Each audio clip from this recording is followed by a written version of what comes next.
Bismillahirrahmanirrahim. Assalamualaikum warahmatullahi wabarakatuh. Alhamdulillah wassalatu wassalamu ala rasulillah wa ala alihi wa ashabihi wa man tabi'ahum bi ihsanin ila yaumiddin, amma ba'd. Segala puji bagi Allah Subhanahu wa ta'ala yang senantiasa memberikan nikmat kepada kita lahir dan batin. Dan di antara nikmat batin yang Allah berikan kepada para hambanya adalah di mana mereka dimudahkan untuk mendengarkan nasihat-nasihat di majelis ilmu. Dan alhamdulillah di sore hari ini telah hadir bersama kita Al-Ustadz Dr. Syafiq Riza Basalamah hafizahullahu ta'ala, yang insya Allah di kesempatan sore hari ini merupakan kali pertama beliau hadir di Masjid Raudatul Jannah. Dan dulu pernah hadir ke sini tapi masih tanah merah, di tahun 2019. Dan insya Allah kita akan mengambil faedah dari apa yang akan beliau sampaikan dengan tema rasa manis yang kini menjadi hambar. Namun sebelum itu teman-teman sekalian yang dirahmati oleh Allah Subhanahu wa ta'ala, ada beberapa hal yang ingin kami sampaikan. Yang pertama, kami ucapkan sekali lagi selamat datang kepada Al-Ustadz Dr. Syafiq Riza Basalamah, kali yang ketiga di kota Lubuk Linggau. Juga buat teman-teman yang telah bersafar sejak dari kemarin 2 sesi di Masjid Agung As-Salam, juga kali ini semoga Allah Subhanahu wa ta'ala membalas semua usaha yang antum lakukan, harta yang antum keluarkan, kendaraan yang dipacu, kelelahan, semuanya semoga bernilai pahala di sisi Allah Subhanahu wa ta'ala. Namun sebelumnya Ustadz, kami ingin mengajak Ustadz untuk bernostalgia, Ustadz. Di samping kita sudah ada video di tahun 2019. Silakan buat tim untuk liputan. Alhamdulillah di bulan Agustus ini, tepatnya tanggal 15 Agustus 2019 kemarin, dengan bantuan antum-antum semuanya, sinergi dari seluruh lapisan masyarakat, muhsinin yang telah bahu-membahu, akhirnya kita berhasil melunasi pelunasan lahan dakwah Islamic Center terpadu Raudatul Jannah senilai 700 juta rupiah. Lokasi kita terletak di Jalan Fatmawati Soekarno, Poros Lingkar Selatan, Kelurahan Taba Cemekeh, Kecamatan Lubuk Linggau Timur 1, Kota Lubuk Linggau. Kami ucapkan jazakumullahu khairan untuk seluruh donasi yang telah masuk. Kemudian insya Allah terhitung di bulan September nanti kita akan memulai progres pembangunan masjid. Tadi telah disinggung oleh Ustadz kita bagaimana besarnya pahala yang Allah Subhanahu wa ta'ala sediakan. Ya, akan segera dibangun pembangunan masjid Raudatul Jannah yang insya Allah akan dimulai dengan dana 103 juta rupiah. Adapun estimasi kebutuhan yang kita butuhkan adalah senilai 5 miliar rupiah. Jadi Ustaz, Tusyahidu Ustaz, insyaallah. Alhamdulillah, tadi sudah kita dengarkan dengan nikmat dari Allah Subhanahu wa ta'ala. Tadinya cuma ada 103 juta, Ustaz. Alhamdulillah, kita butuh 5 miliar. Sudah habis 3,5 sekarang. Alhamdulillah, nikmat. Alhamdulillah. Saat itu kajiannya membangun rumah di surga, dan salah satu poinnya itu antum sampaikan, man bana masjidan lillah banallahu lahu baitan fil jannah. Masya Allah, dengan izin Allah, kemudian partisipasi kaum muslimin semuanya, alhamdulillah kita bisa merasakan nikmatnya punya masjid sendiri. Kaum Ahlus Sunnah wal Jamaah Sunni Salafi di kota Lubuk Linggau. Baik teman-teman sekalian, sudah tidak sabar kita ingin mendengarkan kajian yang akan beliau sampaikan dengan tema hari ini, rasa manis yang kini menjadi hambar. Kajian ini juga direlay oleh SRB Official, juga Sapa Muslim, kemudian Tangerang Mengaji, Abiyati TV, Al-Ghuraba Lumajang, Izzah TV, Radio GSM Online, Baitul Ilmi TV, Radio Video Muslim TV, Al-Ghuraba Lumajang, ARB Mengaji Prabu Muli, Surabaya Mengaji, Kans Media Sunnah. Baik teman-teman sekalian, langsung saja kita simak kajian Islam ilmiah yang akan disampaikan oleh Dr. Syafiq Riza Basalama hafizahullah ta'ala, fa'alaihi falyatafaddal masyura majura.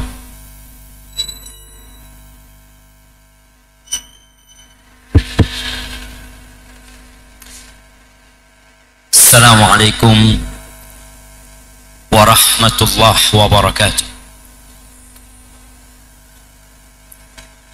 Alhamdulillah alladzi hadana li hadha wa ma kunna linahtadiya laula an hadana Allah. Ucapan itu adalah ucapan penghuni surga tatkala mereka masuk ke surga Allah Azza wa Jalla, tatkala dunia sudah hancur lebur, tatkala mereka dibangkitkan kembali, tatkala mereka harus melalui proses yang panjang di padang mahsyar. Bagaimana hisab, bagaimana mizan, bagaimana mereka melewati sirat yang berada di atas neraka jahanam. Lalu mereka berdesak-desakan di pintu surga. Mereka menanti kehadiran Rasulullah sallallahu alaihi wasallam. Sampai akhirnya Nabi datang dan mengetuk pintu surga itu. Lalu dari dalam surga ada yang bertanya, Man?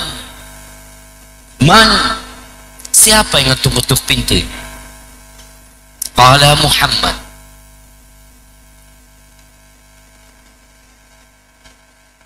Sallallahu alaihi wasallam. Suara itu mengatakan Muhammad SAW. Apa kata malaikat-malaikat yang menjaga pintu surga?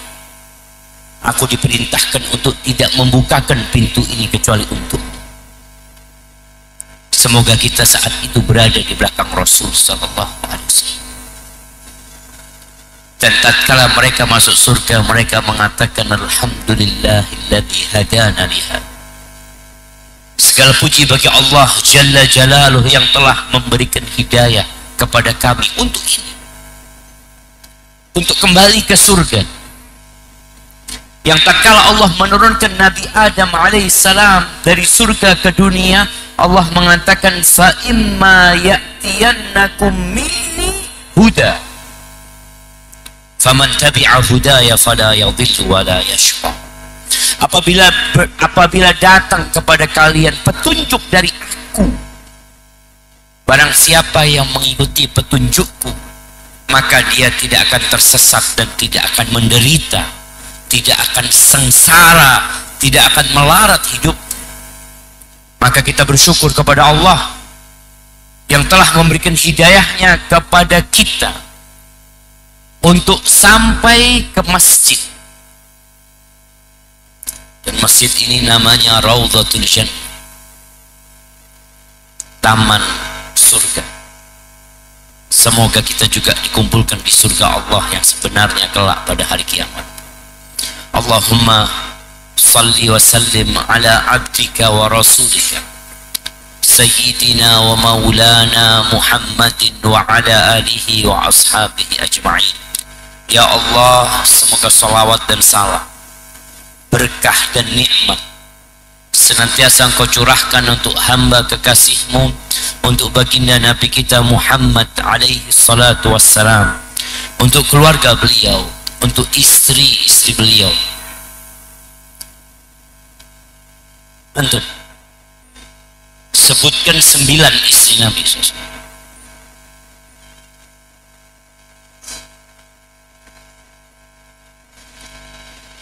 Istri Nabi itu ibu antum.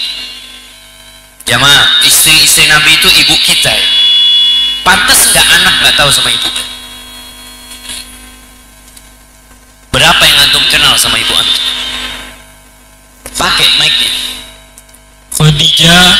Khadijah, Aisyah.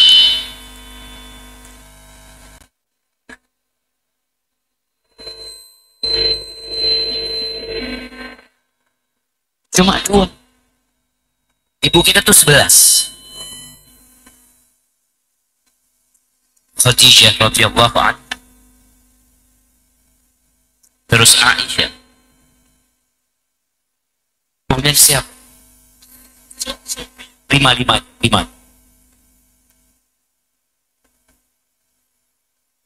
Antum mau minta pertolongan dari kanan kiri antum? Kenal nggak sama yang di kanan antum? Kenal nggak? Nggak kenal? Belum kenalan. Astagfirullah. Gimana mau minta tolong kalau nggak kenalan? Kenalan dulu terus minta tolongan.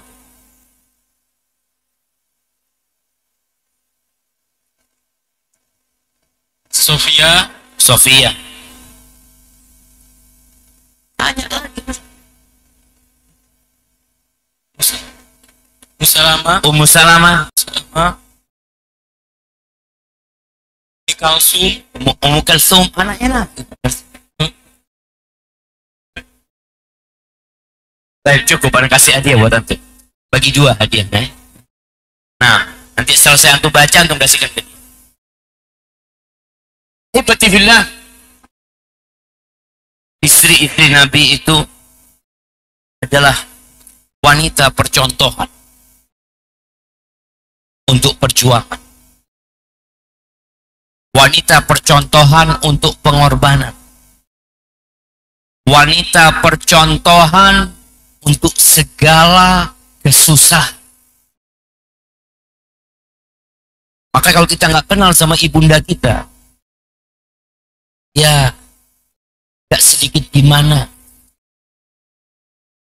Kita bersalawat buat Nabi alaihi salatu wassalam. Kita bersalawat untuk istri-istri Nabi, untuk putra-putri Nabi, dan untuk seluruh sahabat Nabi. Semoga Allah meridhai kita bersama mereka. Amma ba'd. Masjid Raudhatul Jannah sudah jadi. Dan ana senang melihat masjid ini. Gak terlalu banyak hiasan. Karena yang penting dari masjid itu adalah kokoh dan nyaman. Di antara nyamannya itu nggak panas. Ini anak lihat kok panas masjidnya. Ustaz, anak lihat Ustaz, itu kipas kok nggak bergerak dari tadi Ustaz. Kayaknya ada yang matikan Ustaz. Dibikin nggak gerak. Siapa yang matikan itu, angkat tangan? Nah, gerakin lah, kesian yang lain yang nggak dapat. Pakai tangan gerakinnya. Enggak kan ada. Bukan ini dan si sono. Itu blower, memang berhenti. Nggak bergerak, tapi yang ini bergerak. Masya Allah, gimana Ustaz ini? Kayaknya ada yang sabotase itu jamaah sehingga dia tidak bergerak. Hah? Seharusnya muter kan? Kalau dia rusak, nggak bisa muter, yang dekat sana diputar pakai tangannya. Ya berapa menit diputar gitu, dapat pahala untuk insya Allah. Baik, anak gembira karena ada masjid yang berdiri. Tadi kita dengar dengan dana yang dimulai beberapa ratus ribu. Lalu Allah menggerakkan hati hamba-hambanya. Dan Rasul sallallahu alaihi wasallam mengatakan, "Man bana lillahi masjidan walau kamafhasi qatah." Barang siapa yang membangunkan untuk Allah sebuah masjid, walaupun besarnya seperti tempat bertelurnya burung qatah, burung darah pasir. Antum mungkin waktu itu nyumbang di sini, yang sumbangan antum hanya cukup untuk beli semen 1 sak. Berapa 1 sak? 75. Mahal banget antum jual. Enggak 50.000. Betul, 75 di sini. Insya Allah. Ada yang 60 saya. Itu ada yang angkat tangan 60 katanya dia. Itu yang 40 kilo itu. Dan walaupun tadi luas yang dia bangun sebesar tempat bertelurnya burung qatah, Allah itu syakur. Allah itu membalas yang sedikit dengan banyak. Allah akan bangunkan buat dia rumah di surga Allah Azza wa Jalla. Maka teruslah bersemangat untuk punya rumah di langit Allah Azza wa Jalla. Berapa banyak manusia yang di muka bumi ini nggak punya rumah, rumahnya masih ngontrak. Mungkin hidup di tempat kos-kosan. Mungkin sampai mati dia juga tidak punya rumah SHM. Tapi ternyata dia punya aset sudah dibangun di surga Allah Azza wa Jalla. Dia punya taman-taman sedang ditanami di sana. Dengan apa? Dengan amal soleh. Tapi sebagian kita ya mulai malas beribadah. Tidak seperti dahulu ketika awal hijrah. Sebagian kita sudah tidak mendapatkan rasa manis dari duduk di majelis ilmu. Dulu dia selalu di soft pertama. Tapi sekarang dia mencukupkan diri. Yang penting hadir. Sebagian dulu yang penting hadir. Sekarang online. Kata dia, alhamdulillah Ustaz, yang penting masih ngaji. Dia tidak lagi merasakan nikmatnya meninggalkan rumahnya berpanas-panas. Dia mungkin punya uang nggak banyak untuk beli BBM, dia beli BBM karena berangkat ngaji. Sekarang sudah nggak lagi.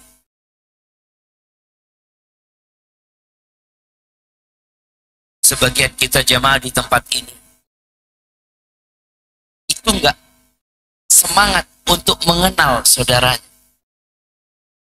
Dulu ketika awal dia hijrah, ketika dia awal tobat, semangat dia cari saudara seiman. Tapi sekarang, tuh, kenal sama yang kanan antum. Bukan yang sebelah kanan. Belum kan? Masya Allah. Kita nggak mulai kajian sampai antum kenal yang di kanan, kiri, depan, sama belakang. Ana mau minum dulu. Fadol jamaah, emak-emak juga. Apa? Antum jangan, enggak lah. Ana jual mahal. Jual mahal lah tuh. Yang mulai insya Allah lebih baik daripada yang dimulai.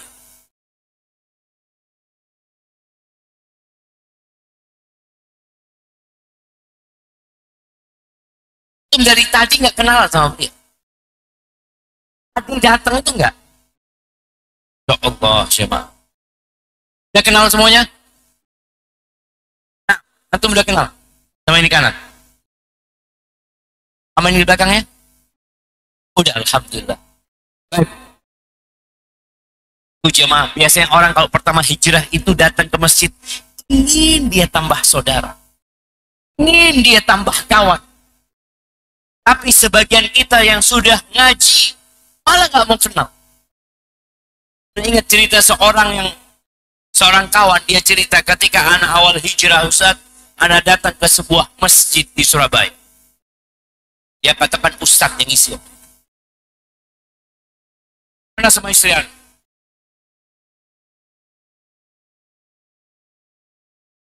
Dia di atas, istrinya di bawah. Apa istrinya di atas, dia di bawah. Dia WA sama istri. Ada yang nyapa engkau apa enggak? Enggak ada. Oh, sama aja. Dia berada di tengah-tengah lautan manusia, tapi kesepian. Kesepian. Itu punya masalah, Cem. Padahal seharusnya engkau gembira ketika di samping kananmu ada yang duduk. Lalu engkau mengatakan Assalamualaikum. Dari mana? Siapa namanya? Mungkin tanya, Masya Allah, antum kerjaannya apa? Ya bisa jadi kerjaannya sama. Atau boleh jadi antum punya orang yang mau diutangin. Alhamdulillah, saya butuh uang ini. Ketika antum punya saudara, banyak saudara yang seiman, Allah nikmat hidup. Maka di sini banyak di antara kita yang kehilangan halawatul iman. Yang kata Nabi alaihi salatu wassalam, thalathun man kunna fihi wajada bihinna halawatul iman. Ada 3 perkara. Barang siapa yang mendapatkan 3 perkara ini, maka dengannya dia akan merasakan manisnya keimanan. Iman itu lezat. Iman itu enak. Seperti antum makan pempek. Bisa rasakan, ya Allah, rasanya kurang enak. Tapi antum bisa merasakan, ya Allah. Kan seperti itu. Sebagian kita yang pempek enak tapi lisannya merasakan tidak nyaman. Sahibnya, enak ini. Lisan anak nggak enak. Antum yang sakit. Ya. Untuk orang sakit, makanan seenak apapun di lisannya pahit. Hambar.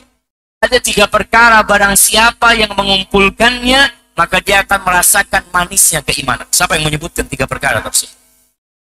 Anda kasih hadiah.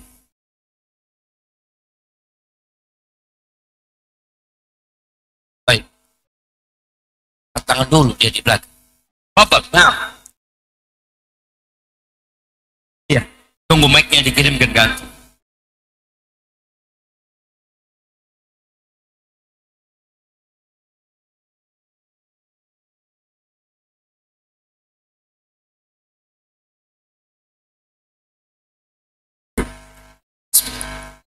Lisan yang selalu bersyukur, hati yang selalu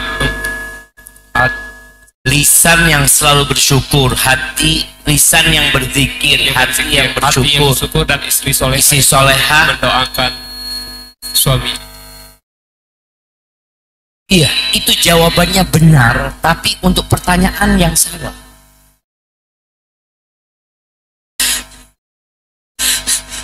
Nah, siapa yang mau jawab? Kayaknya ada yang angkat tangan lebih dulu. Siap, kasihkan mic-nya kepada beliau. Barang siapa yang mencintai Rasul melebihi keluarganya, 2 mencintai saudaranya, 3 tidak mau kembali ke kuburan. Tidak Mau kembali ke kuburan. tidak mau kembali untuk kufur. Ya. Ya kira-kira seperti itu ya. Anak kasih hadiah buat antum, masya Allah. Fadhal. Kirimkan ke belakang sana. Nah. Ya. Yang pertama, yakunallah wa rasuluhu ahabba ilaihi mimma siwa. Dia mencintai Allah dan Rasulnya lebih dari selain kedua. Allah dan Rasulnya, bukan hanya Rasul. Dia lebih mencintai Allah dan Rasulnya daripada rumah mewah, daripada istri yang cantik, daripada harta yang berlimpah ruah. Dia siap hidup sendirian. Dia siap meninggalkan segala kenikmatan untuk Allah dan Rasul. Antum lihat bagaimana para sahabat Nabi radhiyallahu ta'ala anhum ketika hijrah, meninggalkan Mekah, meninggalkan rumah, meninggalkan pekerjaan sampai Madinah, gak punya apa? Tidur di masjid. Bagaimana mereka makan? Ya mereka kadang-kala berangkat ke pasar kerja jadi kuli angkut, yang ada dia makan. Kadang-kala nggak ada kerjaan, mereka makan dari pemberian orang. Radhiyallahu ta'ala, ini yang pertama. Jadi kalau antum ingin merasakan kembali lezatnya iman, antum harus jadikan seperti waktu antum awal hijrah. Antum siap mengorbankan apa saja demi Allah dan Rasul. Karena cinta itu dibuktikan. Yang kedua, ayyuhibbal mar'a la yuhibbuhu illa lillah. Dia mencintai saudaranya karena Allah. Bukan karena satu suku. Bukan karena satu hobi. Bukan karena satu pekerjaan. Bukan karena ada kepentingan. Tapi karena Allah Azza wa Jalla. Dan itu kita dapatkan di sini, di rumah Allah Jalla Jalla. Antum nggak kenal dengan yang di sebelah antum. Tapi antum melihat dia sejak awal kajian menulis kajian tersebut. Dia tulis, dia catat. Sehingga antum, ya Allah, senang anak sama fulan. Padahal antum nggak kenal. Kenapa antum cinta sama fulan? Karena Allah Azza wa Jalla. Karena melihat ketaatan. Untuk melihat ada orang yang Masya Allah umpamanya di masjid ini selalu di saf pertama. Tidak pernah telat. Jadi antum yang melihat dia Masya Allah, anaknya siapa? Itu kecintaan karena Allah. Dan jarang jemaah. Kebanyakan hubungan kita itu karena kepentingan. Karena satu partai, karena satu ormas, karena satu yayasan, satu lembaga. Coba engkau lihat. Siapa yang engkau cintai di muka bumi ini karena Allah. Yang ketiga. Ayyakraha ayyauda ilal kufr. Ba'da an anqadahu Allah kama yakrah ayyubda finna. Dia benci untuk kembali kepada kekufuran. Untuk murtad. Untuk kembali seperti dulu. Nggak mau dia. Walaupun dibayar, walaupun apa yang diberikan kepada dia, sebagaimana kebencian dia untuk dimasukkan ke dalam neraka. Maka ahibati fillah, kita nih yang sudah mulai tidak lagi merasakan manisnya iman. Hambar. Yang dulu buat kita baik, sekarang biasa-biasa aja. Yang dulu kita baca Quran, one day, one juice. Sekarang tetap one day, one juice. Alhamdulillah.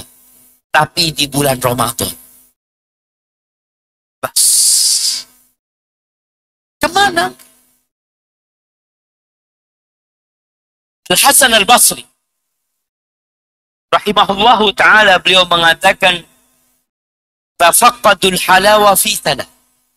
Engkau cek manisnya keimanan ini, rasanya ketaatan ini di 3 tempat.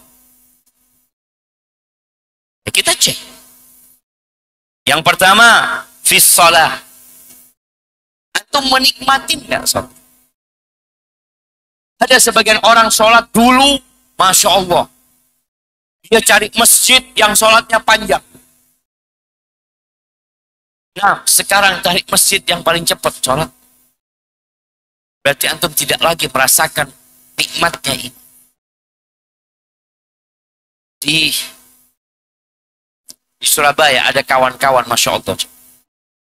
Di 10 hari terakhir, mereka itu satu malam 10 juz. Ini nggak banyak. Ada yang satu malam 15 juz. Itu kata kawan-kawan, Ustaz, ya Allah, ana berdiri miring kanan, miring kiri. Ya. Kadangkala dia pura-pura keluar ya, pergantian antara 2 rakaat ke 2 rakaat selanjutnya, dia pura-pura ke kamar mandi, kemana, balik lagi, belum ruku, kata dia. Kadangkala ada yang sudah nggak merasakan. Dulu dia merasakan hal itu. Ketika dia rukuk, bagaimana dia benar-benar mengagungkan Allah. Ketika dia sujud, dia manfaatkan untuk berdoa, memohon kepada Allah Azza wa Jalla. Tapi sebagian kita sekarang sholat, Assalamualaikum. Tadi imamnya baca apa rakaat pertamanya? Ada orang yang sudah sholat hanya kebiasaan. Sampai ada kejadian di Riyadh ya, di ibu kota Riyadh. Ini seorang syekh cerita dalam ceramahnya tentang ghaflah, tentang orang yang lalai sudah dengan ibadah. Ini sholat zuhur, jemaah. Sholat zuhur, suara imamnya keras. Baca Al-Fatihah, baca ini. Banyak jemaahnya. 4 rakaat sholatnya ini. Suaranya keras. Makmum nggak ada yang mengingatkan. Setelah mereka, Assalamualaikum, Assalamualaikum. Mereka tadi kenapa sholat pakai suara keras? Jadi lah. Itu yang pertama. Kita cek bagaimana sholat kita. Apakah kita menikmati sholat kita? Nabi alaihi salatu wasallam mengatakan kepada Bilal, "Qum ya Bilal, fa'arihna bis shalah." Bilal, bangkit yang Bilal. Bangun Bilal, bikin kita istirahat dengan sholat. Bagaimana tatkala antum mengatakan Allahu Akbar, semua beban itu lepas. Allah Maha Besar. Sebesar apapun masalah antum, selesai sama Allah. Tinggal semuanya nunggu waktu. Yang pertama ketika sholat, kata Hasan Basri. Yang kedua, wafil Quran. Ketika baca Quran. Antum gimana perasaan antum ketika baca Quran? Ada orang yang kalau nggak baca Quran, bingung. Ketika dia baca Quran, seakan-akan dia menemukan sesuatu yang hilang dari diri. Allah menyebutkan tentang orang-orang beriman. Innamal mu'minuna alladhina idza dzukirallah wajilat qulubuhum wa idza tuliyat alaihim ayatuhu zadatuhum iman. Apabila dibacakan kepada mereka ayat-ayatnya, langsung bertambah keimanan. Bagaimana hubungan antum sama Quran? Utsman pernah mengatakan, "Lau tahurat qulubukum ma syabi'tum min kalami rabbikum." Kalau hati kalian suci, bersih, kalian nggak akan pernah puas membaca Al-Quran. Kita lihat ya di bulan Ramadan. Kita semua baca Quran. Di bis orang baca Quran, di kereta orang baca Quran, di tempat kerjanya, di sela-sela waktu dia baca Quran. Dia mendapatkan nikmat di sana. Kalau ternyata antum jauh dari Al-Quran, berarti antum kehilangan tadi nikmat keimanan. Yang ketiga, wafid dzikr. Ketika berzikir, antum suka nggak berzikir? Baca subhanallah wa bihamdihi subhanallahil azim. Antum suka nggak duduk membaca zikir petang? Zikir pagi. Sebagian kita ketika awal hijrah, Masya Allah, buku zikir petangnya selalu ada. Afwan, jangan diganggu dulu. Baca zikir. Iya. Sekarang udah meremehkan zikir. Selesai sholat, kepingin cepat pergi. Lu tunggu dulu, zikir dulu. Katanya ahlus sunnah wal jamaah. Bagaimana Nabi SAW setelah sholat? Setelah sholat subuh, Nabi SAW nggak pernah tidur. Beliau duduk berzikir di tempat sholatnya sampai matahari terbit. Antum ada di mana? Antum ngapain? Nabi SAW yadhkurullah fi kulli ahwali. Beliau menyebut Allah dalam semua kondisi. Ana mau tanya, antum naik apa ke sini? Naik kereta api. Baca apa waktu naik kereta api? Baca apa? Antum dari mana? Oh, dari Palembang. Sama, pulang nanti malam sama anak. Naik kereta api. Baik, baca apa waktu naik kereta api? Doa naik kendaraan, baca apa? Masya Allah. Anda kasih hadiah buat antum. Kasihkan ini. Maaf apa? Nah.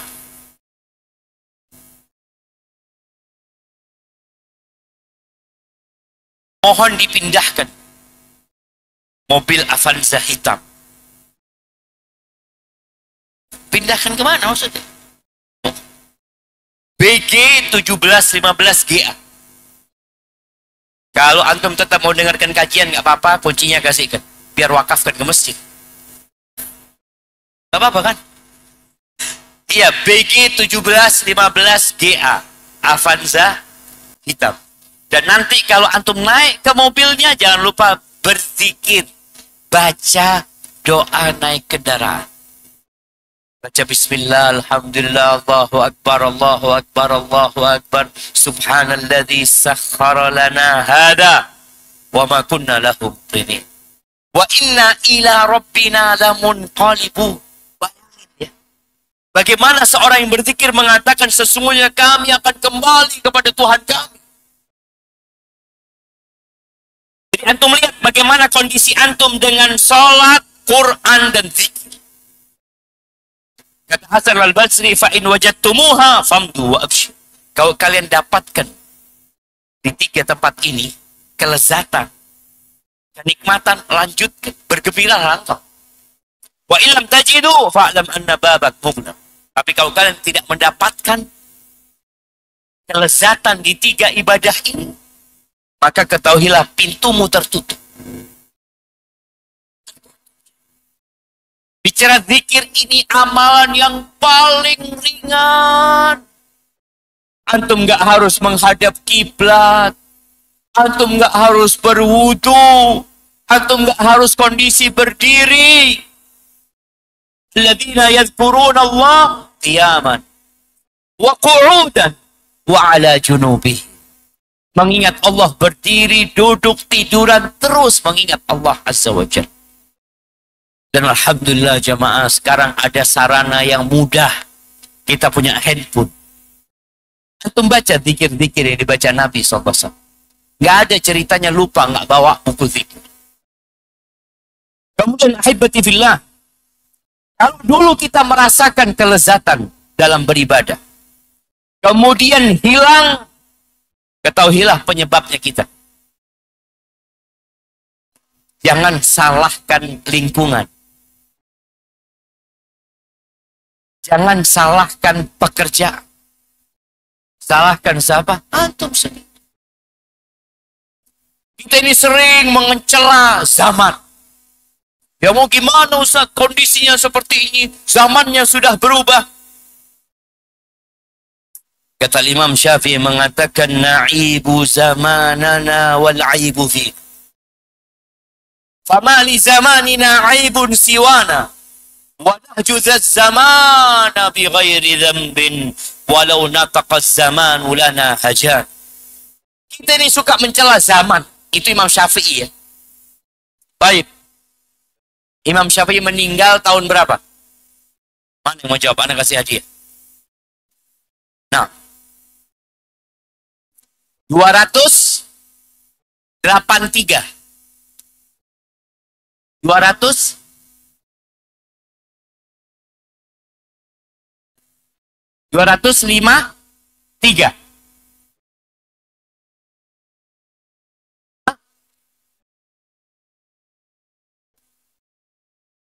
205. Salah. 204. Tapi nggak apa-apa, kasih aja jangan kurang 1 kan dia. Kelebihan 1 dia. Nah, 204.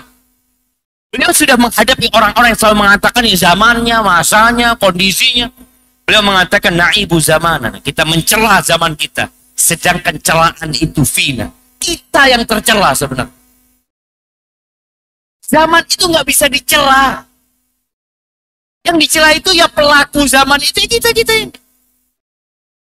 Dan ada sebuah kaidah dalam agama kita. Al-jaza'u min jinsil amal. Allah itu memberikan balasan sesuai dengan amal. Allah itu memberikan balasan sesuai dengan amal.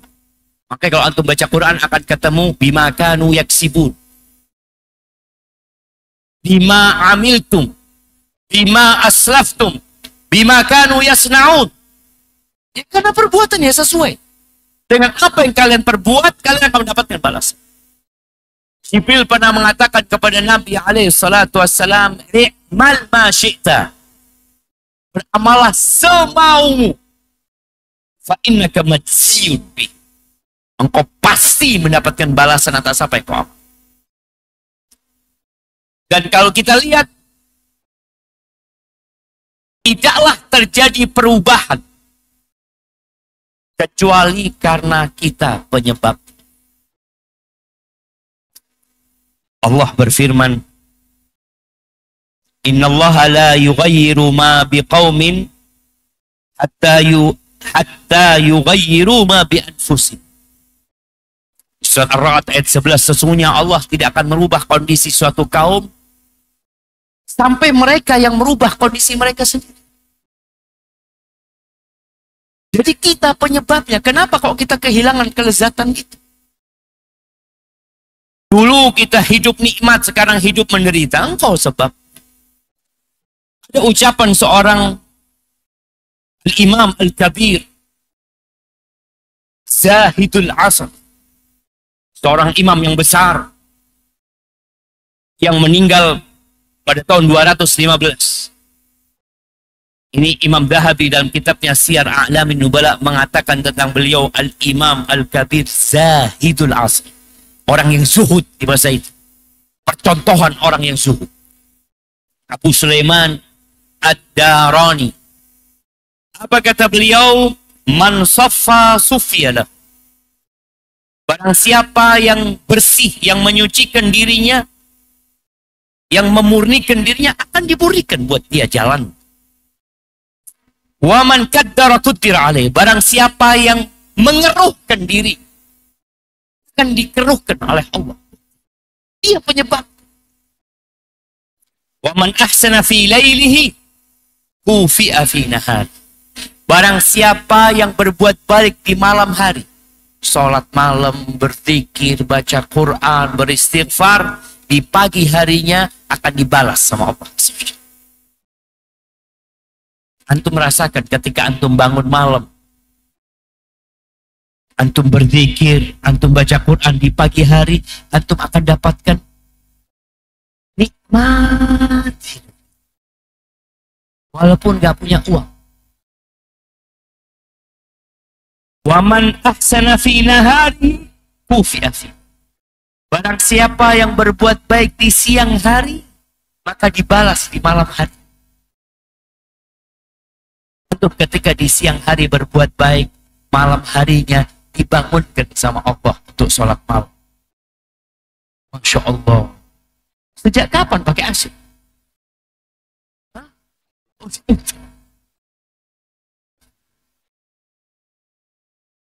Wa innama yukalul abdi bimaka. Ditakar buat hamba sesuai apa yang dia takar. Diberikan kepada hamba sesuai dengan apa yang dia perbuat. Maka tatkala seorang hamba nggak bisa sholat malam, Ustaz, ana dulu itu sholat malam, ana dulu puasa Senin Kemis, Ustaz, ana dulu puasa, ana dulu sholat qobliyah ba'diyah, sekarang semuanya hilang.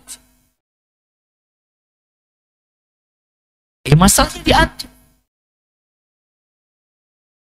Kemaksiatan membuat antum kehilangan nikmat tersebut. Karena Allah tidak akan merubah kondisi suatu kaum kecuali kaum itu yang berubah. Syekhul Islam rahimahullahu ta'ala pernah mengatakan, "Idza lam tajid lil amal halawatan fi qalbika wa syira." Kalau engkau tidak merasakan adanya manis dalam amalan di dadamu, tidak ada kelapangan di dada, yang ada susah, sulit, berat, fattahimhu, maka engkau tuduhlah. Ada masalah dia. Kenapa? Fa inna Rabba ta'ala syakur. Allah itu diantara namanya Asy-Syakur. Allah itu membalas kebaikan dengan 10 kali lipat, dengan 700 kali lipat. Artinya, jangan pernah engkau berburuk sangka sama Allah. Kenapa aku seperti ini? Karena engkau. Allah itu syakur.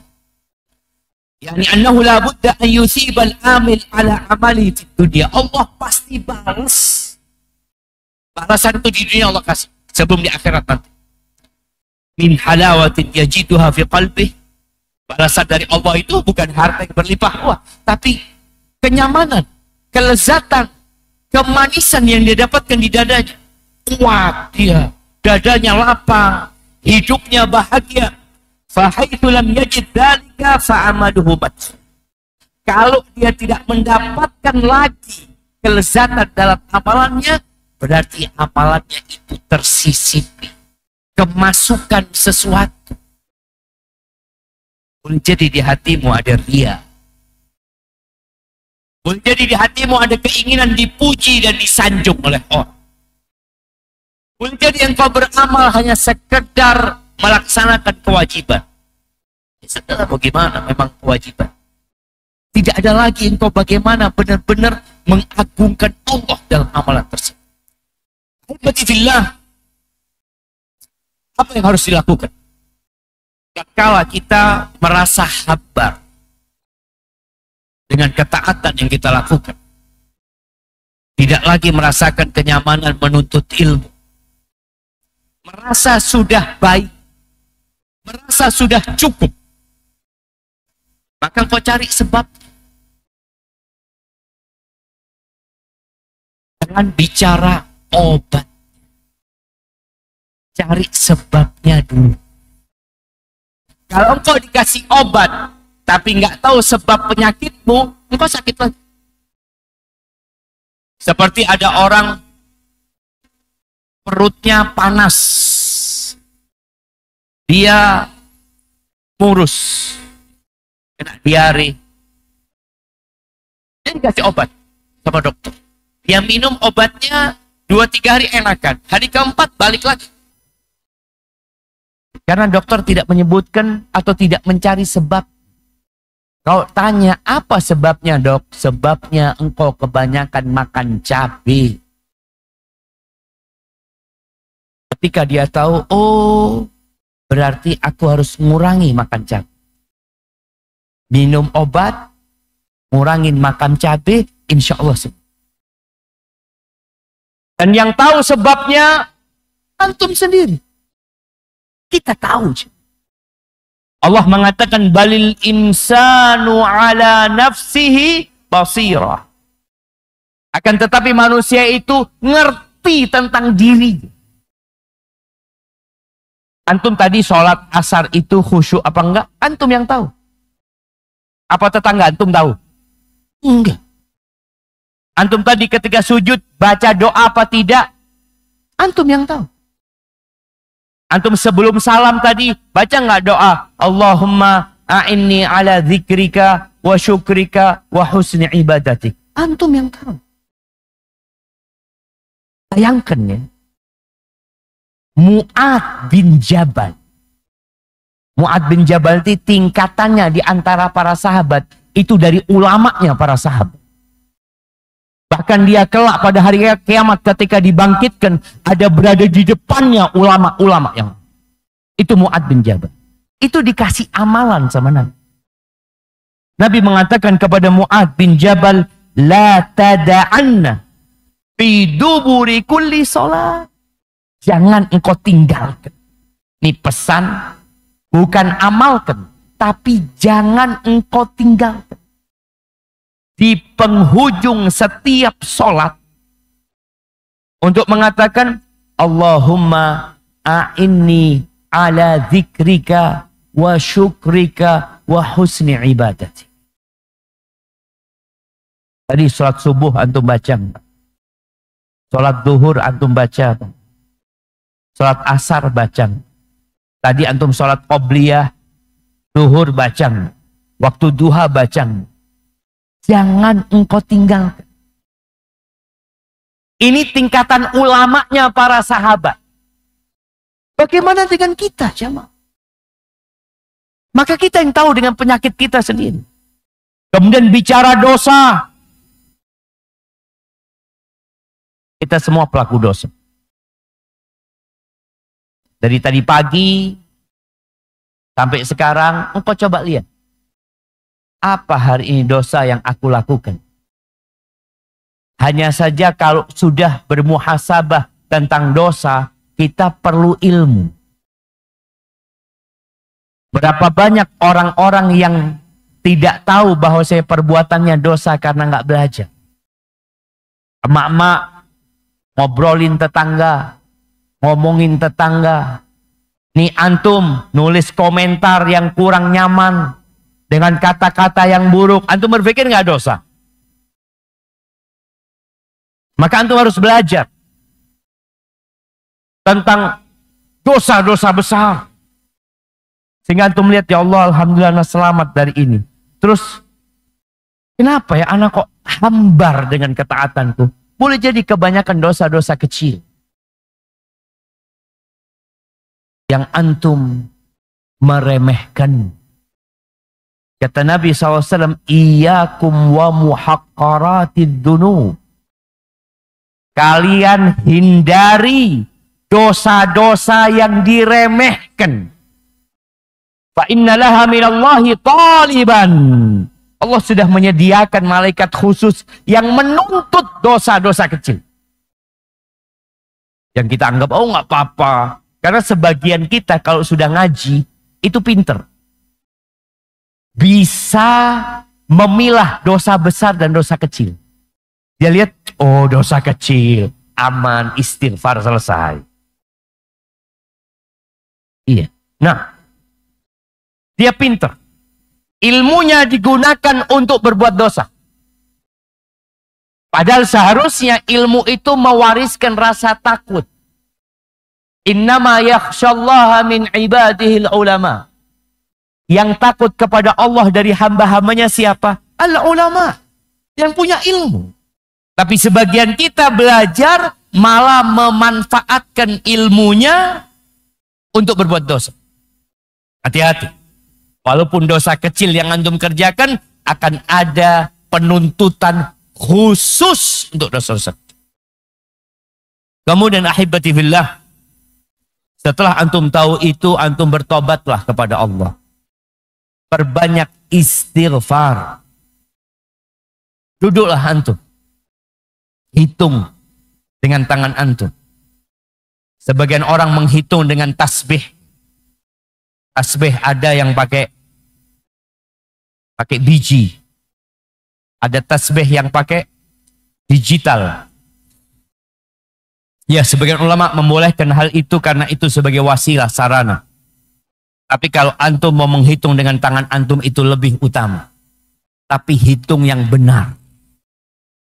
Nabi SAW sekali duduk membaca Rabbighfirli wa tub alayya innaka antat tawwabur rahim 100 kali. Dan nasihat anak, antum coba mulai malam ini. Habis isya umpamanya, antum ngomong sama istri pulang ke rumah, anda jangan diganggu dulu. Antum hamparkan sejadah di kamar, jangan diganggu dulu. Anak apa? Anak mau istighfar 100 kali. Hitung. Sampai 100 kali, selesai. Ulangin besok. Ulangin besok. Dan itu merasa lapang. Tapi baca istighfar dengan menghayati artinya. Jangan Rabbighfirli wa tub alayya innaka antat tawwabur rahim. Rabbighfirli wa tub alayya sambil melihat Instagram apa lisannya Rabbighfirli. Jangan. Antum matikan. Kemudian sebelum subuh antum bangun. Kalau nggak bisa ya sebelum tidur antum sholat witir 3 rakaat. Bertobat, mohon ampun sama Allah, beristighfar, berbanyak zikir tadi, baca Qur'annya, kemudian berdoa. Berbanyak doa meminta untuk ditetapkan hati. Ya muqallibal qulub, tsabbit qalbi ala dinik. Ketika Nabi banyak baca doa ini, seorang sahabat tanya, ya Rasulullah, atakhsha alaina, apakah engkau mengkhawatirkan kami? Kata Nabi SAW, nah, beliau mengkhawatirkan generasi terbaik umat ini. Itu baca nggak dalam sejarah? Bahwa setelah Nabi meninggal dunia alaihi salatu wassalam, ada banyak yang murtad.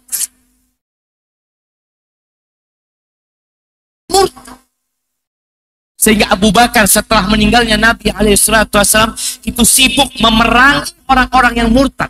Padahal mereka melihat Nabi SAW. Antum baca bagaimana ada salah satu penulis wahyu Nabi SAW murtad. Maka Nabi ketika ditanya sama sahabatnya, atakhsha alaina ya Rasulullah, Bukankah kami sudah beriman kepadamu? Kami mempercayaimu. Kata Nabi SAW. Nah, iya aku khawatir. Karena hati manusia berada di antara jari-jari Allah Azza wa Jalla. Yuqallibuha kaifa yasha. Allah bolak-balikan semau Allah. Allah itu fa'alun lima yurid. Gak ada jaminan antum yang ngaji sekarang, antum yang hadir di majelis ini, emangnya akan mati dalam kondisi Islam husnul khatimah? Gak ada jaminan. Makanya Nabi Yusuf,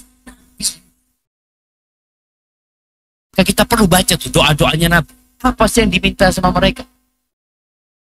Beliau mengatakan, Anta wali fid dunya, tawaffani musliman, walhibni bisawab. Kau pelindungku di dunia, ya Allah, matikan aku dalam kondisi Islam.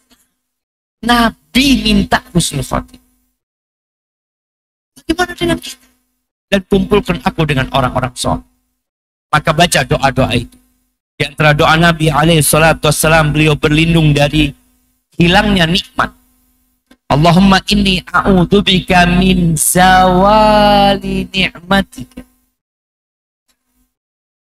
Ya Allah, aku berlindung kepadamu dari hilangnya nikmat. Bukan hanya nikmat harta, nikmat iman. Nikmat kelezatan beribadah. Kita berlindung jangan sampai dicabut sama Allah Azza wa Jalla.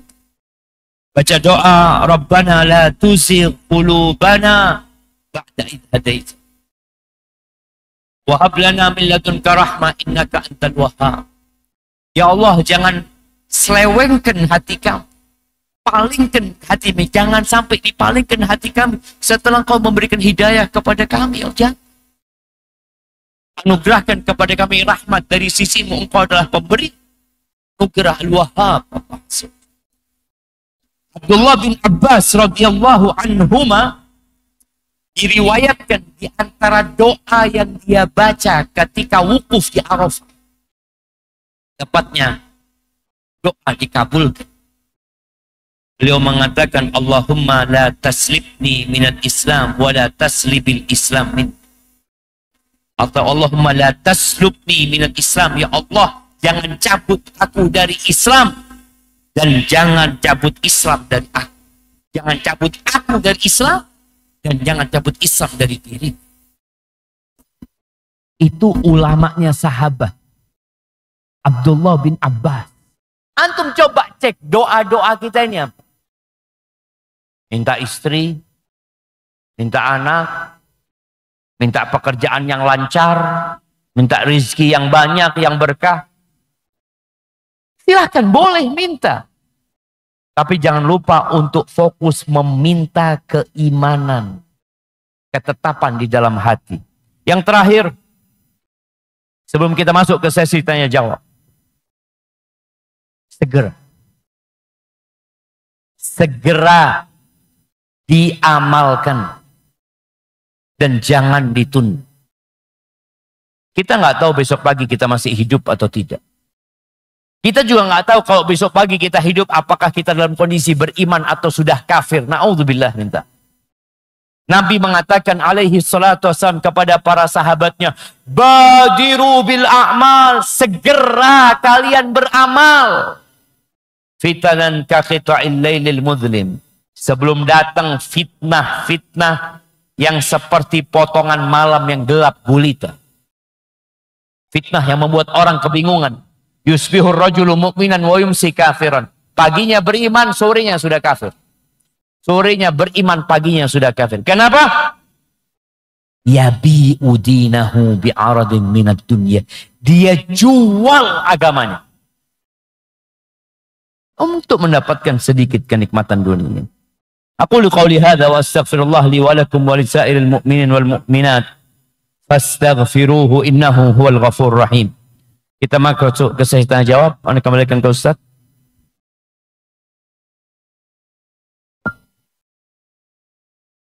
Baik. Cek. Baik, kita masuk ke sesi tanya jawab.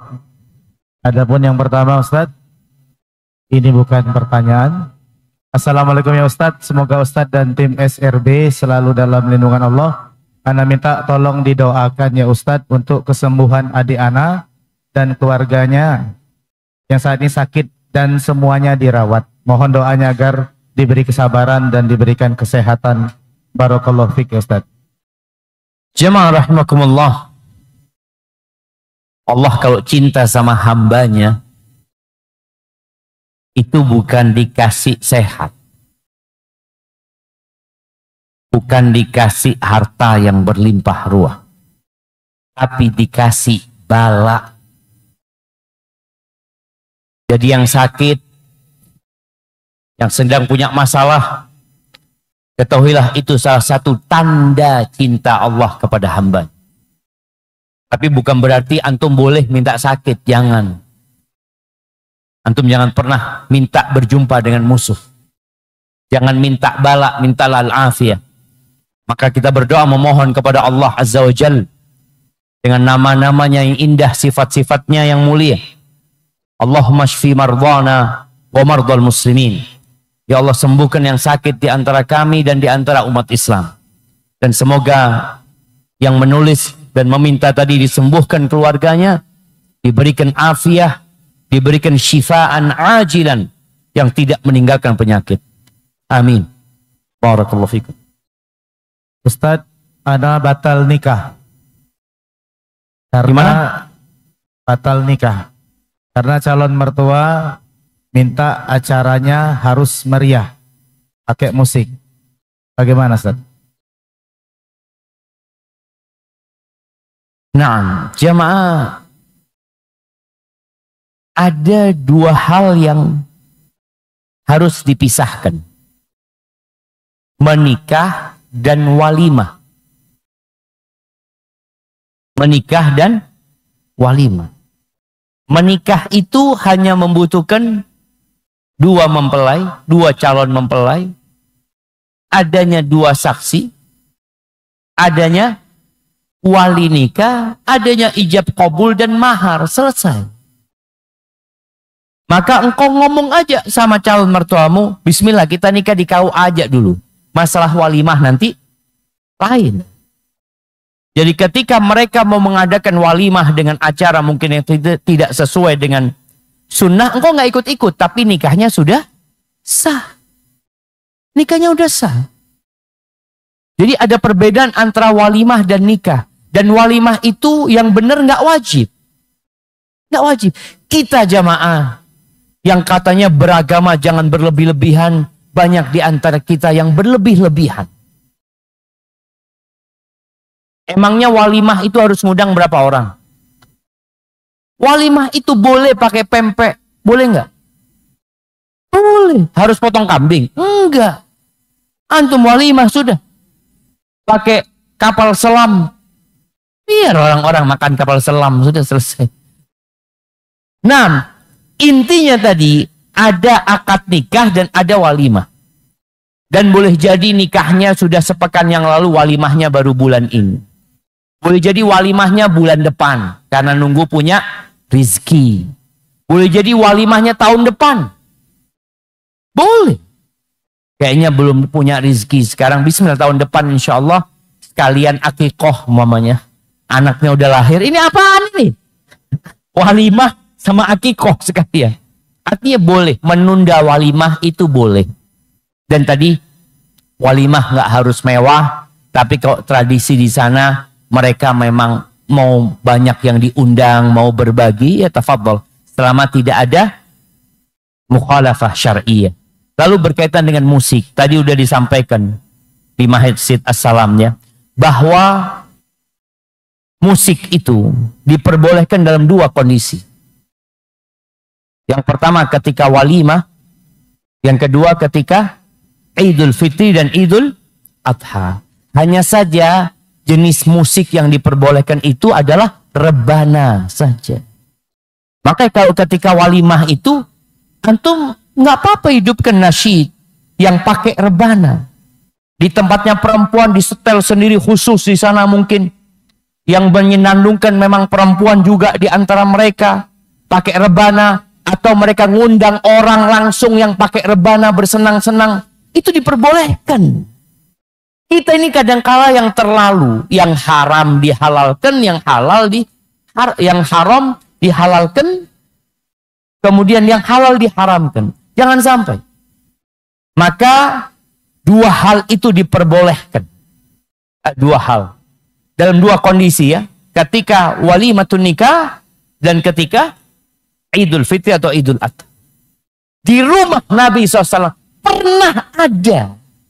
Bahkan di masjid Nabi ada hiburan dulu jemaah. Cerita bagaimana para sahabat nonton atraksi orang-orang Habasyah. Dengan tombak mereka, ya mereka salto ini dan itu dilakukan. Maka tolong ketika antum ngomong mertua ingin meriah pakai musik, antum katakan siap. Siap. Bapak ibu terima jadi. Sudah.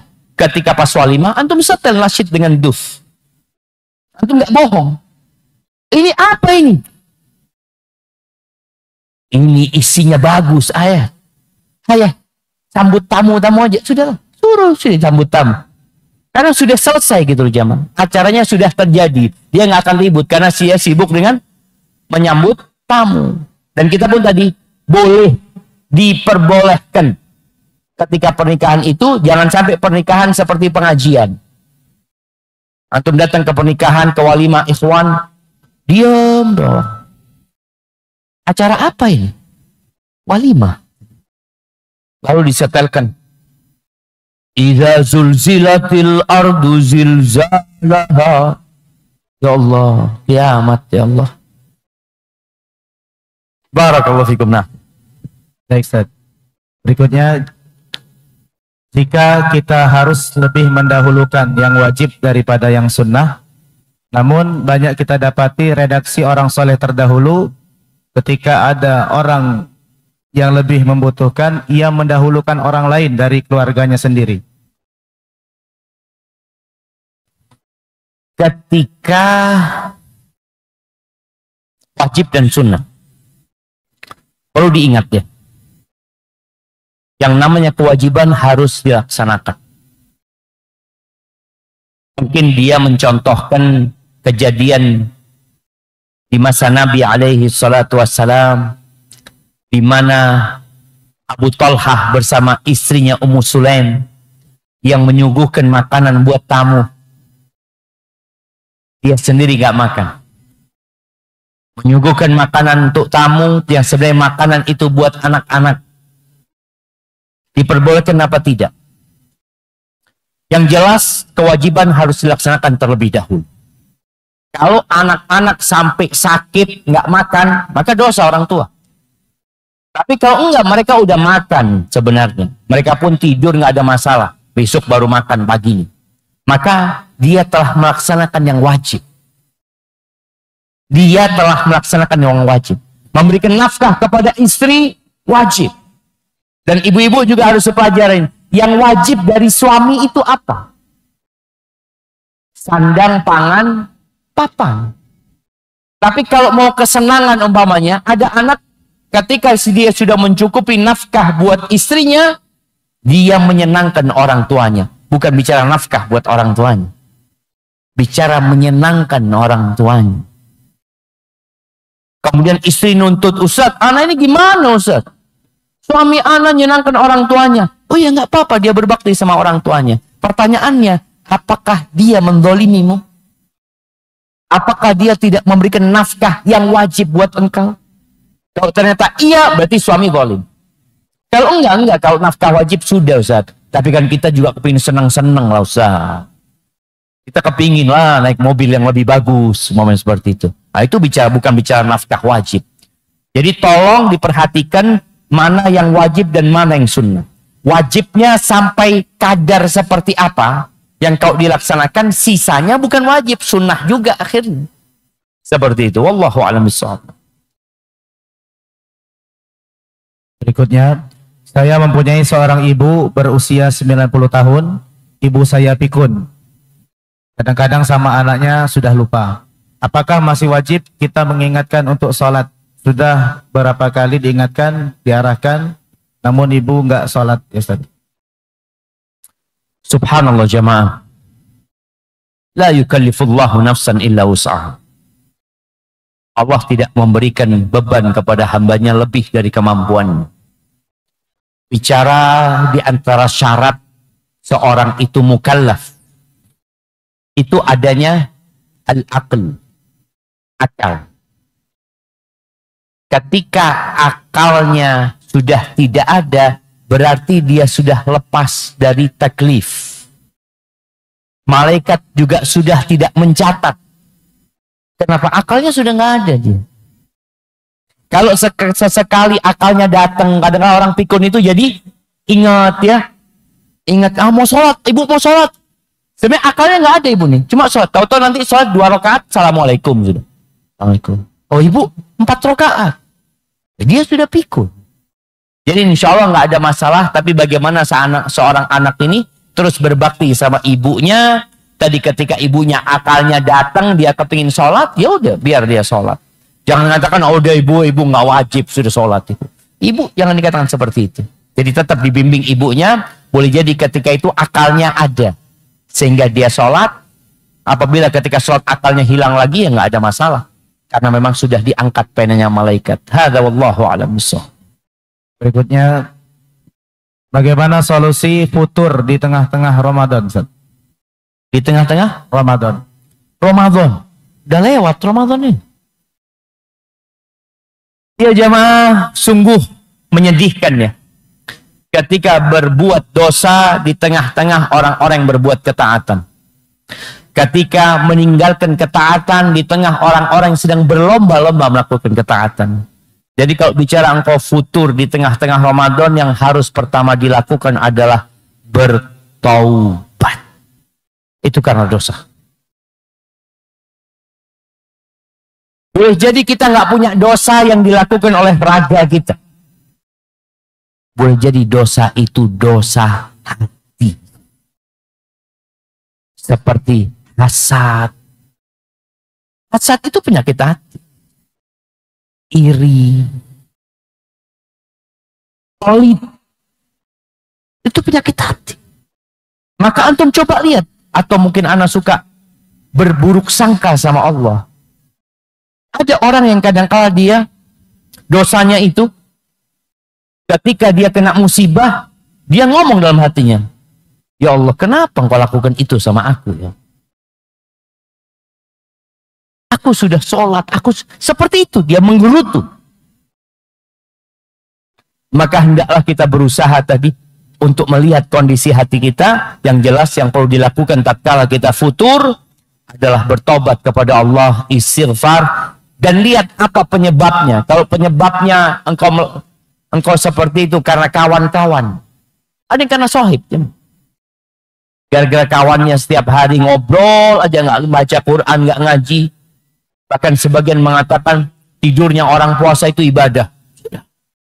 Habis subuh tidur, zuhur bangun sholat, asar, habis zuhur tidur lagi, asar bangun sholat, kemudian setelah itu ngabuburit. Habis asar naik motor keliling. Kemana? Lagi mencari malam. Nanti sampai rumah baru ketemu malam dia. Artinya ada orang yang menghabiskan waktunya dengan hal-hal yang kurang berguna. Maka tatkala itu terjadi, segera antum istighfar, lihat penyebabnya. Kalau penyebabnya kawan, tinggalkan kawan. Kalau penyebabnya engkau banyak ngobrol, tinggalkan obrolanmu. Kalau penyebabnya handphonemu, matikan handphone. Taruh handphonemu, katakan ketemu sama engkau malam Idul Fitri. Nah, kita dulu hidup bertahun-tahun tanpa handphone, nggak masalah.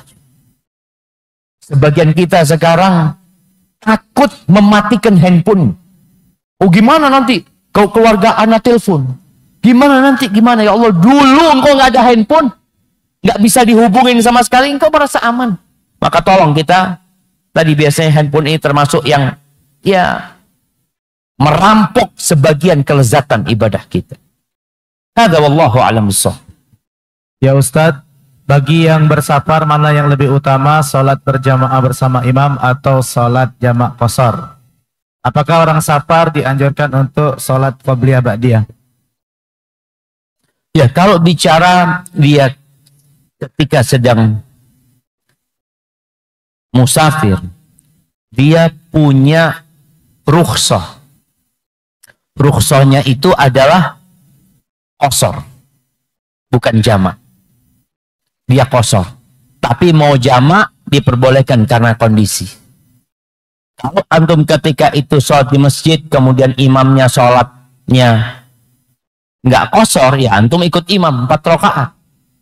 Ketika kemudian antum setelah sholat duhur, umpamanya antum mau menjamak sholat antum berjamaah sama rombongan yang lainnya, tafadhol, antum tetap berjamaah.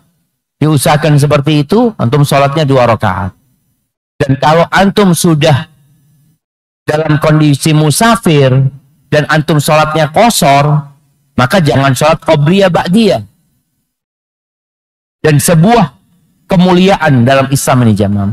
Orang yang musafir, kalau dia biasa qabliyah ba'diyah, kemudian ketika dia musafir nggak sholat qabliyah ba'diyah, rawatibnya itu, tetap ditulis sama malaikat qabliyah ba'diyah. Itu dispensasi. Karena musafir itu capek. Oh sekarang nggak capek Ustaz, tetap capek. Antum pikir naik pesawat nggak capek? Duduk gini ya. Capek jamaah. Mau ke toilet kadang-kala sudah mau landing. Harus nahan, ya Allah. Apaan seperti itu? Pas ke toilet ngantri lagi. Itu naik pesawat. Artinya tetap rukhsah buat musafir itu ada. Hadza wallahu a'lam bissawab. Ya Ustadz, ketika seorang ingin mengkhitbah melamar seorang akhwat untuk dinikahi, apakah perlu bagi ikhwan tersebut menjelaskan tentang kondisi keluarga, saudara, kondisi ekonomi maupun kondisi fisiknya terhadap akhwat yang ingin dilamar agar nanti tidak beli kucing dalam karung? Tunggu, ini yang si ikhwannya, apakah perlu menceritakan? Ya jemaah, yang pertama ketika antum mau menikah, antum perlu menceritakan kepada dia apa saja yang memang dibutuhkan dalam pernikahan. Yang kalau dia tahu, dia nggak mau. Itu antum ceritakan. Kalau bicara kondisi fisik, ya antum lihat kalau memang kondisi fisik antum ada yang bermasalah, ada cacat yang tersembunyi. Yang kalau nanti dia tahu dia bakal nggak mau sama antum, antum ceritakan. Tapi kalau hal-hal yang biasa, yang tidak mengganggu dalam hubungan rumah tangga, nggak perlu diceritakan. Kemudian yang kedua, berkaitan dengan masalah ekonomi. Iya, nggak apa-apa antum ceritakan. Karena boleh jadi dia mengira antum kaya. Antum datang pakai mobil Alphard. Dilihat, Masya Allah. Padahal punya sohibnya. Antum ceritakan, Afwan, ini mobil punya sohib ya. Anda nggak punya mobil. Anda punyanya kereta api. Allah. Jadi kan orang kaya yang punya kereta api. Artinya intinya hal-hal jangan sampai tadi dia berpikiran antum itu kaya, ternyata antum enggak. Karena ada jemaah, ada yang tertipu. Ada seorang akhwat yang ketika dilamar calon suaminya ini bawa mobil sama keluarganya, dia langsung berpikir, Masya Allah, mulus ini jemaah. Belum ngomong sama calon mertua, belum ngomong, ini calon mertua sudah ngomong, rencananya kapan nikahnya, Insya Allah. Karena lihat mobilnya itu sudah. Maka tolong hal-hal yang memang berdampak kepada kehidupan rumah tangga antum ceritakan. Antum umpamanya orang tua bercerai. Karena jangan sampai dia nanti tahu-tahu, loh, kok nggak diceritakan kalau bapak ibu mau cerai. Ada hal yang memang perlu diketahui disampaikan. Kalau nggak perlu. Nggak semuanya harus diceritakan sama dia. Tapi yang memang dibutuhkan, yang akan berdampak kepada kehidupan berumah tangga, itu yang diceritakan. Hadza wallahu a'lam bissawab. Pertanyaan terakhir Ustaz di sesi kali ini. Ustaz, anak istri kedua ditalak suami lewat WA tanpa sebab, mohon nasihatnya. Iya, talak dengan WA itu termasuk kinayah, kait dengan tulisan itu termasuk talak kinayah. Yang kalau niatnya menceraikan maka jatuh talak. Kalau dia niatnya memang menceraikan. Kalau dia katakan tanpa sebab, sebenarnya bukan tanpa sebab. Ada sebabnya, hanya engkau tidak tahu. Apalagi engkau istri kedua. Maka Anda sampaikan, suami ini ketika punya istri lebih satu, tanggung jawabnya besar. Bukan hanya di dunia, bahkan di hari kiamat. Ada laki-laki mungkin yang dianggap adil sama sebagian orang. Di hari kiamat dibangkitkan dalam kondisi seperti orang kena stroke. Dia. Jalan miring-miring. Dia. Allah tunjuk. Ini sebuah hukuman yang ditampakkan di padang mahsyar.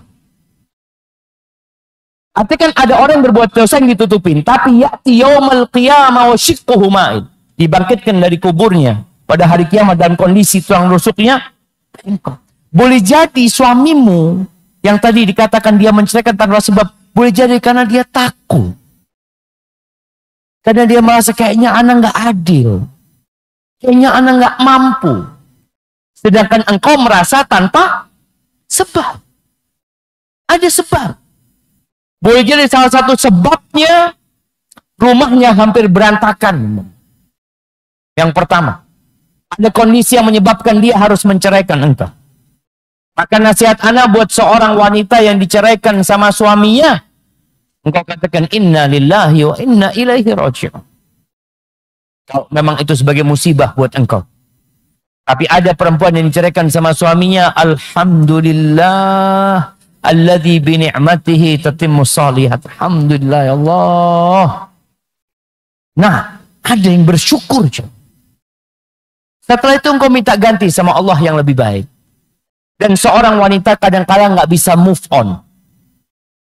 Nggak bisa pindah. Ya apa Ustaz, anak itu udah cinta sama suami. Anak udah hidup bertahun-tahun sama suami. Anak punya anak dari suami. Gimana dengan anak ini? Ini pertanda ada masalah di keimanan. Engkau yakin yang ngasih makan engkau sebelum nikah sama suami Allah. Yang ngasih rezeki kepadamu sebelum engkau lahir ke bumi ini itu Allah. Ketika engkau nikah sama suamimu juga tetap Allah yang kasih rezeki, bukan suami. Keimanan itu selalu ada di hati kita. Sehingga kalau engkau melihat tanpa sebab diceraikan sama suami, engkau berbaik sangka sama suami. Kita itu, kata Allah, wala tansawul fadla bainakum. Jangan kalian lupakan ya kebaikan yang terjadi di antara kalian. Kalau ternyata memang tidak bisa dilanjutkan rumah tangga ini, maka doakan semoga suamimu dapat ganti yang lebih baik dan engkau mendapatkan ganti yang lebih baik. Menerima takdir Allah itu berat. Ada 4 tingkatan orang menghadapi musibah. Yang pertama al-jaza. Nggak nerima. Marah-marah. Kalau dulu mungkin lempar piring ya, dia sobek-sobek bajunya. Bahkan ada mungkin yang ambil pisau dia potong urat nadinya. Ada, ini jaza. Tidak menerima. Posisi yang di atasnya yang wajib itu namanya sabar. Sabar itu nahan diri. Berat, tapi nahan diri. Dia tidak mengucapkan kecuali yang diridhoin Allah. Hatinya bersedih, tapi dia tetap nahan diri. Tingkatan yang di atas itu namanya ridho. Menerima. Jadi sudah mulai tenang. Dia tidak jelek-jelekkan suaminya, dia sudah enggak lah. Ya udahlah, kalau memang sampai sini jodoh kita mau gimana? Tingkatan yang ketiga namanya syukur. Dia bersyukur kepada Allah karena nikmat Allah banyak. Alhamdulillah. Dan mungkin kau juga bersyukur, alhamdulillah suamiku masih bertanggung jawab walaupun dia menceraikan aku. Dia memberikan mamanya nafkah di masa iddah tersebut. Dan dalam masa iddah ini boleh jadi suami rujuk lagi nantinya. Seperti itu. Hadza wallahu a'lam bissawab. Jamaah rahimakumullah.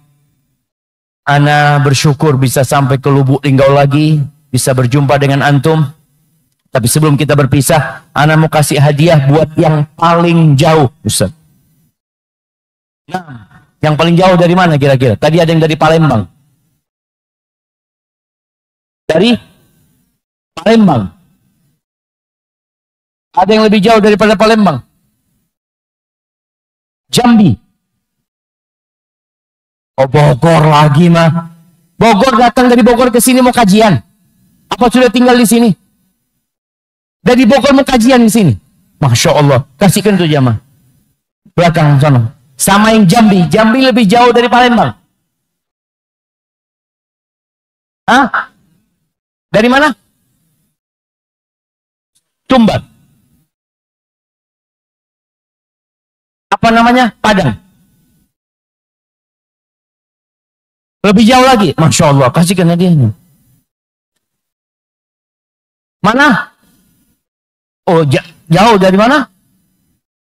Cimahi. Oh, Cimahi. Benar itu jamaah. Kemarin naik pesawat sama Ana dia. Kirimkan ke sana. Yang dari Cimahi itu. Baik. Yang dari Palembang. Apa kasih yang Palembang? Kita kasih yang Palembang sama yang Jambi. Tadi ada yang dari Jambi barusan. Mana dari Jambi? Nah, ini kasihkan. Baik. Kita kasih buat yang paling. Ini jatah MC. Dari mana? Jatah MC. Jatah MC. Oh, jatah MC. Oh, jatah MC ternyata. Iya, mohon maaf.